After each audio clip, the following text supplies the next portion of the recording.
Hey guys, what's up? It's time to talk about crankbaits a little bit. Hey, let's face it, it can be, quite confusing because there's so many crankbaits on the market. There's big ones, fat ones, small ones, skinny ones, big wobbles, no wobbles, big lips, no lips. But it's very important with crankbaits to select the right size for the application and try not to overthink it. Pay close attention on those boxes that you get for the depth range.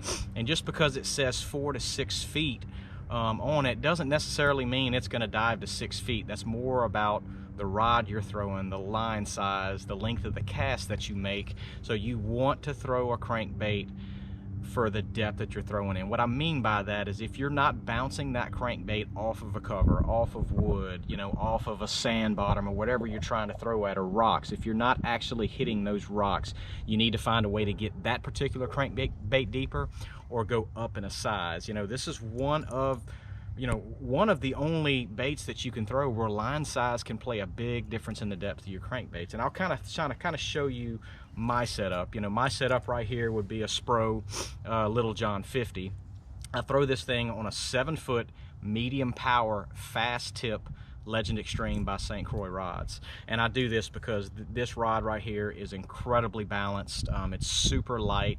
I like a fast tip on it because I like to feel everything that I'm coming across, and it also helps me get just a little bit more depth out of it. Perfect combination for it.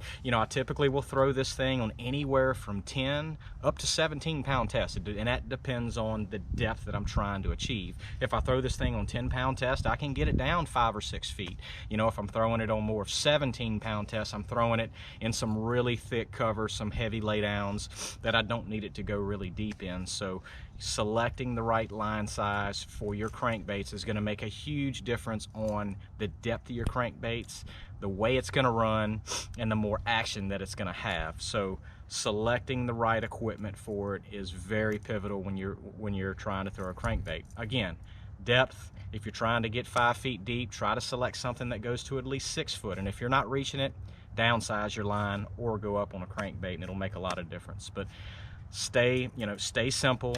Don't overthink your crankbaits too much, but really pay attention to your equipment and what you're trying to throw these things on. Hope this helps, guys. Talk to y'all soon. Look at that one.